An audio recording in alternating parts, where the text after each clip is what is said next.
The deep ocean is, as we all know, one of the most important allies in the fight against climate change. Since the sort of industrial revolution and carbon emissions becoming a problem and a sort of anthropogenic cause of climate change, the ocean has absorbed far more than its fair share of these carbon emissions.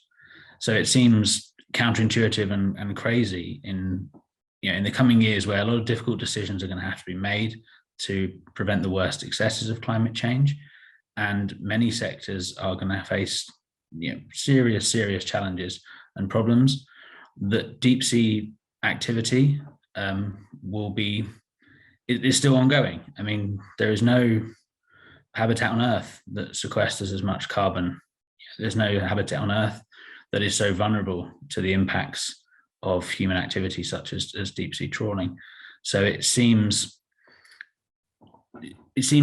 a strange thing for us to choose to do, to exempt what is an easy win in the fight against climate change from the sort of decisions that we're going to have to make everywhere else.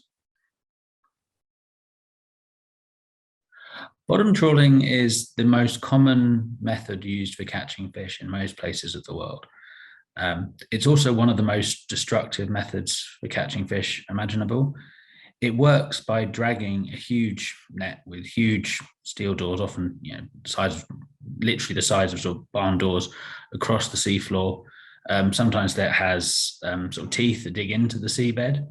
And unsurprisingly, this damages or destroys pretty much everything in its path, particularly in the deep sea, where many of the animals that live down there have not evolved to cope with any sort of physical pressure at all. So deep sea corals, sponges, you only need to hit them with a trawler once for the damage to be basically irreparable and last for centuries.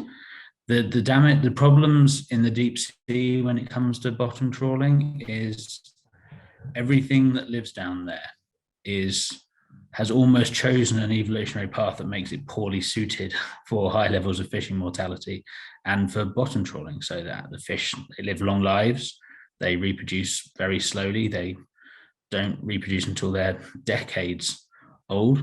The habitats, the deep sea corals in particular, are so vulnerable to being just smashed to pieces that it makes it difficult to justify on any sort of basis at all why this is still ongoing. There is no real value to it from a sort of economic perspective compared to other forms of fishing activity.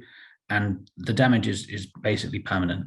And I think as a society, we have to ask ourselves, are these ancient communities of strange, weird, wonderful creatures, is the best use of them just to plow them over with a giant net and then move on to the next thing? I'm not entirely sure that it is.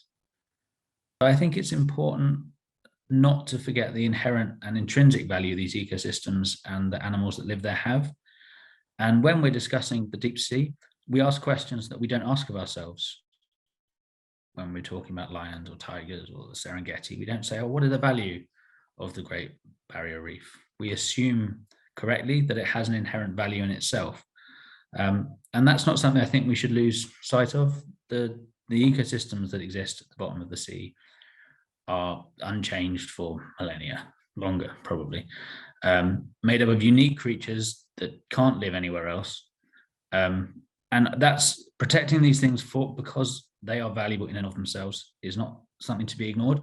And it's not something I don't think that the public ignores. Countries of the world, they all signed up to these things. So various UN directives that they've all voted for, they've all supported treaties to protect the deep sea, and they just haven't got around to doing it. There has been some progress in some areas, and where the progress has been made, it's worked.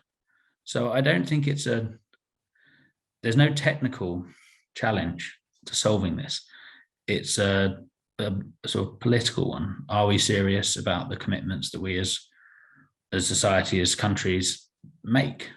Or is it a case of it's easy to say things and then hope the problem goes away on its own? There's a sort of element of the deep sea is out of sight, out of mind. Therefore, we say nice things, we say good things, and we don't take the requisite action.